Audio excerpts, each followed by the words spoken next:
kind of echo what John said. It's time for the Texans to start listening, because as crazy as it sounds with Watson's talent, it could be a watering down of his value if things don't pick up here.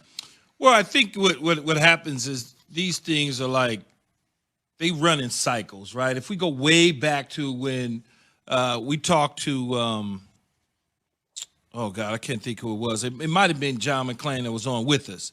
And he talked about the Texans not doing anything. Mm-hmm. And I kept saying, they better try to figure out what they want to do, because as time continues to tick and people start to hear his frustrations, they know based on last Friday or 2 Fridays ago when he decided to go in and tell the Houston Texans and Coach Kelly, I'm done here. Mm-hmm. Now that's just the start of the devalue. That's just the start of it. Now, the longer you wait and we get closer to the draft, now everybody knows that you've got to do something at the quarterback spot. I mean, you're going to line up with Josh McCown? I mean, is that who you started the season with? I mean, so you start to see the pressure points. And now you run this all the way into April. Now teams know, instead of giving up 3 first-rounders and other picks, they can now try to bargain with you and give up 2 first-round picks. Yep. And now you're sitting there going, okay, and I've seen this movie before with teams that try to get cute. And they want to hold on to you and not realizing the best thing to do is he doesn't want to play for you. Don't try to force him to play. Get what you can, like John McClain says, and let's move on with, and I understand you don't want to set a precedent, Jay, and you don't want everybody to run into the building talking about, I want to be traded, and you have every single year a flux of guys coming to you saying they want to be traded. He's different, though. Certain guys are different, and he's different. Damn, who wants to stay in Houston these days? James Harden got out. Deshaun Watson's getting out. Victor Oladipo didn't sign a 2-year extension last night. He turned that down. It's really crazy to watch all the way around. But I would say this, Key. I think there's a major advantage here for the Miami Dolphins and Brian Flores. I'll tell you why. Pictures of your starting quarterback out in Miami with our players hanging around, kicking it. He's comfortable down here, off-season home. We may have made an offer underneath the table, but we got somebody that he can be plugged in right away into a Tagovailoa in your system, young quarterback. We have assets, but now I don't need to force a deal.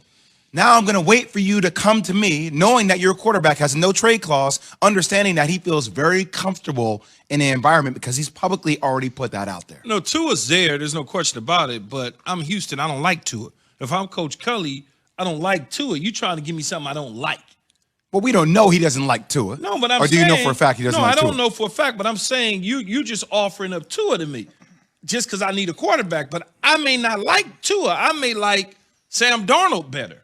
You see what I'm saying? Or I may like a Derek Carr better, or somebody out there other than Tua. But also, you need to get it depends upon the best deal, right? So you need a ransom for this to a degree too. So I know you're saying losing value, but if you're saying that window is shrinking to negotiate, beggars really can't be choosers the longer this goes on, correct? That is correct. They cannot. But I think what they got to really understand, I think early on they misjudged Deshaun.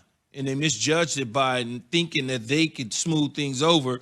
Getting the general manager, Nick Caserio, to maybe try and talk to him, get Coach Cully. Oh, we hired a black head coach, so let's try to get him to go and communicate with him. We kind of sort of did some of the things that he wanted us to do, but not fully doing everything. You know how they go. But they came back around and decided to hire a black head coach. And I'm sure in that thought process of hiring him, they also thought, well, maybe this will help the situation. Even though Coach Cully deserves to be a head coach, it also could potentially help us kind of solve the issues that we have because he may be able to talk to him. That makes me so angry, King. I'm just telling you. You know what path you leading me down. I'm just telling you their thought process of what I think they think. Well, that's why it's so antiquated in Houston. Let me tell you something. If something happens at work and you disappear for like 2 months and you don't talk to me, I'm like, man, something ain't right here. It ain't even got to be 2 months. It's a week. It's something ain't right. Yeah. It doesn't matter who I hire. It's not right. It's at the core. It's at the top. It doesn't matter who the hell you can hire. Oh, that whole David Cullen, that's going to get me angry. It's not. You can't just hire a black guy like, hey, we're going to hire a black guy. Maybe he can talk to him. You tell me what the optics look like. That's what it looks like. You tell me. You tell me when they decided not to, and they hired Nick Caserio, but then and they didn't interview Eric Bieniemy, but then they doubled back later on and tried to interview Eric Bieniemy, and then they started interviewing Leslie Frazier and Coach Cully and all these other dudes, and then they hired an African-American head coach in Coach Cully. I'm just saying. Now, I may be totally wrong. I doubt it, though, but I may be wrong. Just got to pray. Think Gotta about pray this. when you get to these points, Zubin. And you mentioned Miami and Houston to bring those two together. Think about this. Right now, the Dolphins have the 3rd overall pick in the draft. And if you're a Texans fan, as if it can get any worse, that pick is actually coming via Houston because of everything that happened with Laramie Tunsil. And they paid Tunsil all that money to protect Deshaun Watson. And now they're not going to have Deshaun Watson there. So you're paying Tunsil, great player, to protect who knows who. And if there's any team that needs draft capital, needs an impact quarterback, if they lose Deshaun, having that 3rd overall pick would have made all the difference in the world. Look, whether they get the 2nd pick from the Jets, the 3rd pick from the Dolphins, and they select a quarterback or trade and get Tua, whatever it is, they've got to address the quarterback issue because Deshaun, from everything that I know, he is not going back to Houston no matter what they tell him. They could have the $21 million. They could have it. He could care less about the money. He does not care one bit. Take us through it. Well, Training camp is here. Training camp comes, he won't be in. Mini camp comes, he won't be there. Week OTAs, 1 happens. He will not be there.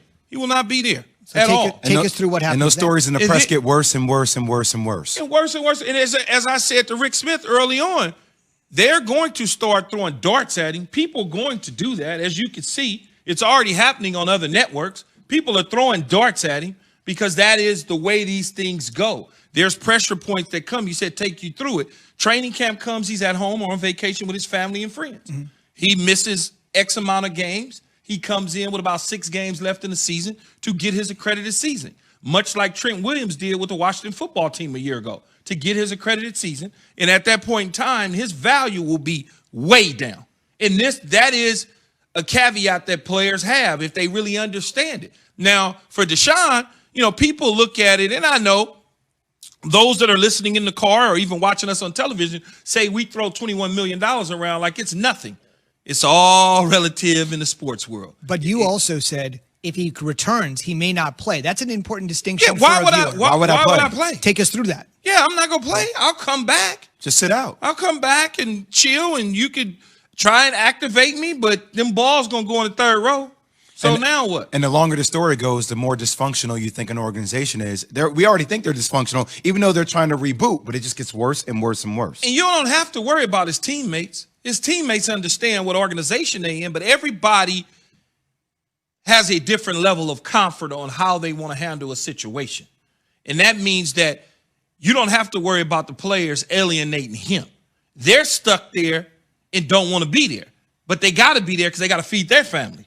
But if they had other options, I'm sure they would look to get away from a dysfunctional organization as well. A la J.J. Watt. But a la J.J. Watt. J.J. Watt decided to say, you know what? Cut me. Y'all can keep that $17 million. I want out because I can get it somewhere else, and I can be happy getting it somewhere else. And so when you start to look at players in the league and in the locker room, because everybody says, well, teammates aren't going to like him. He's letting his teammates down. No, he's not. His teammates understand what he's dealing with. How corrosive do you think the locker room is? Do you really think the overwhelming majority of players, if they could break free, would? I mean, is it that bad? I think so. Because you don't treat certain guys a certain way. Because if I treat you bad, how am I going to treat the next person? Right? That is the way players look at it. If Deshaun Watson is our franchise player and you lie to him, now there's a distinction here, right? Lied. They lied to him and told him that they were going to do some things that they did not do. They didn't say they were going to hire a coach or a general manager just based on him saying it. It's a simple interview. I can tell you right now, Zubin and Jay, I'm going to interview the people that you referred me to, right? And I'll interview them. Don't mean I got to hire them, right? How many times have you picked up the phone and said to people, hey, I got my guy. He just wants to talk. Talk to him. Talk to him. I'm not asking you to hire him. Do me a favor. Do me a favor. Exactly. Do me a favor, Seth Markman. Here's the tape. Mm-hmm. Do me a favor, Justin. Here's the tape. This young man is an inspiring broadcaster. He just wants to know, can you do it? Now, if I give you the tape and you throw it on your desk and then I ask you a week later, hey, man, did you take a look at that? Now how am I going to feel? Because you told me you were going to look at his reel. And I got to be honest with this. Like, if you're a star quarterback or any star player in this situation, first off, I don't know how many times we had to say his name. I don't know why they don't let go of Jock Easterby. I don't know why they don't let go of Jock Easterby. Me neither. But I've been in a situation as a football player where I've gone to our front office and I've asked our front office, because sometimes the front office got blinders on, they can't figure it out. Say, man, why don't you just send your guys to work him out? I'm telling you, he can play. I'm not asking you to sign him, just work him out. All right, Key. And they go work him out. They say, Key, he could play, but we got that already. All right, cool. I did my job.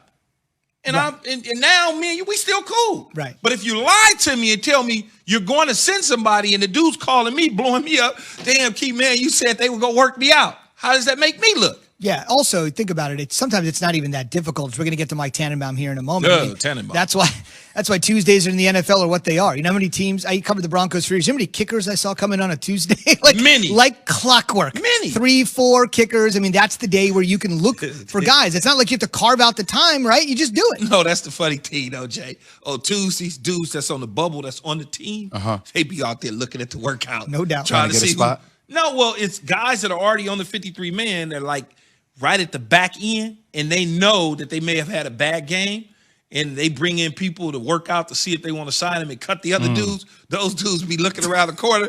It's bad on Tuesdays, like Zubin said. Yeah. Kicker misses like 3 kicks. He's like on a poor guy. Thin ice.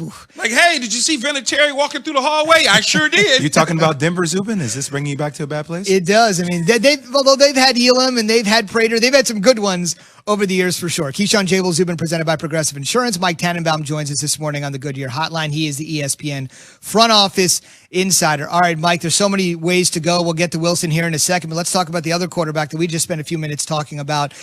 With what you know now, some of the reporting over the weekend, and Key's thoughts on having to make a move here on Watson before he loses a little bit of value. How likely is it that we could see a move here in the near future?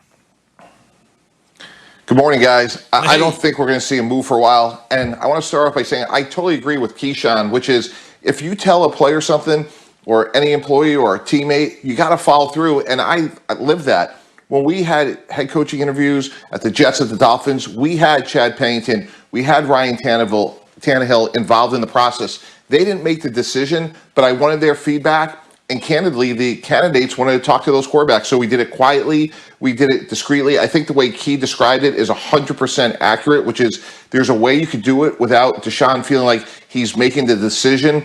So I'm sure he feels betrayed. With that said, if I'm Cal McNair, I go see Deshaun Watson and say, we need to fix this. You're the most important person in this franchise.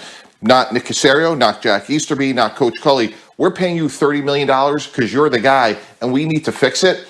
And I think knowing Nick Caserio a little bit and knowing that he's in year one, I think he's going to play the long game. Not saying that's what I would do, but I just think that's something he has to consider, because if we're in year one of a program, guys, and we let our best player walk out of the locker room, what message are we sending to everybody else? See, I wouldn't even care if Cal McNair came to my home. It's too late now. No, it is. Mike, you said just now, it's not you. But if it was you, and you had a player say, I'm not playing for you, I do not want to be here, what would you do? I would really try to fix it first, because I think Deshaun Watson is that great of a player and that great of a person. I mean, he checks every box. He's young, he's productive, he's high character, he's a leader, he's under contract. You can win a championship, other players want to play with him. Those are the players you want. So if you're another team and I had to give up 3 number 1 picks, which depending on where your pick is somewhere between a 55 and 60% success rate, I would give up 3 first-round picks in a heartbeat. He's that good of a player. And if I was on the Texans, Key, I would do everything within reason to try to fix it. But I already told you I don't want to be there. So now what? We at a crossroads? You're going to force me to sit out and come in with 6 games to go to get an accredited season? I mean, is that the way you want to start off as a new general manager? No, it isn't. But if I was in year one, I mean, it's a really tough call. If I was convinced that this person never wanted to be with us ever, then I probably would have to look at trading him, which is something I really don't want to do because I think he's that great. And I would put all my efforts into seeing him, talking to him, his agent, family members, whoever I had to try to make it work. And again, he did sign a contract, and we can't underestimate that. So, and what else is interesting is something I'd love to know what happened, because he did sign the contract after DeAndre Hopkins was traded. So obviously he was comfortable with that. So Cal McNair must have said one thing and did another. And in fairness to Coach Culley and Nick Caserio, they had nothing to do with that. But now, Nick Caserio, as a GM, you're the leader of the franchise. The most important thing you can do is fix this relationship. I'm going to say one more thing about Watson, and I'm going to give it to Jay and let him deal with it. I had a conversation with Kyle McNair. And Kyle McNair told me he was going to interview certain people. One thing I can assure you, and you know this, Mike, trust is big in the locker room. And when you cross that trust, you lose me for good. I was going to ask you about this, MT. If that trust is lost in a locker room, if you're a player, how can you have trust in David Culley and Nick Caserio knowing that at the end of the day, it feels like they're not the ones who are ultimately making the decisions? That's more like Jack Easterby or Kyle McNair. Yeah, Jay, well, I think my approach is there, like, that's why I was hired. And just go by what you see. Hold me accountable. And we're just going to try to stack one good day on top of the next. Whatever happens.